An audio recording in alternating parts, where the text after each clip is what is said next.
Ayubowan fellow Sri Lankans, 1.3 million tourists have arrived in Sri Lanka as of July 2025.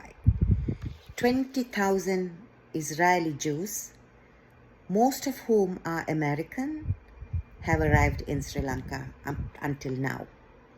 Almost 202,000 Russian tourists have arrived in Sri Lanka, and about 417,000 Indian tourists have arrived in Sri Lanka. Now let's talk about Russia. The Russian army has killed about 60 to 100,000 Ukrainians, as reported by the Wall Street and The Economist. The Russian tourists have violated visa laws in Sri Lanka, establishing local businesses in coastal areas. The Russians have restricted access to locals with whites-only practices.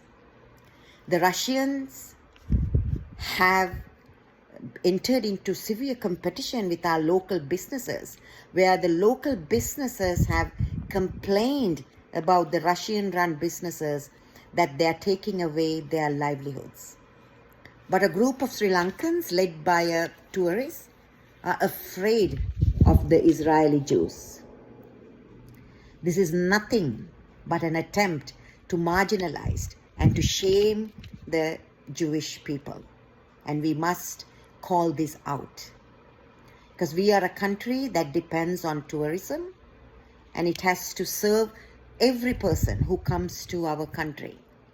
Sri Lanka can't afford to look at Jewish tourists through the lens of the Gaza war. People can complain the war, they can take issues up with the Israeli government, they can protest the war. But marginalizing and discriminating the Jewish tourists in Sri Lanka is not acceptable. A tourist who doesn't know whether he's in Tel Aviv or Arugam Bay just because he saw some Hebrew signs, how come he did not see the Russian signs?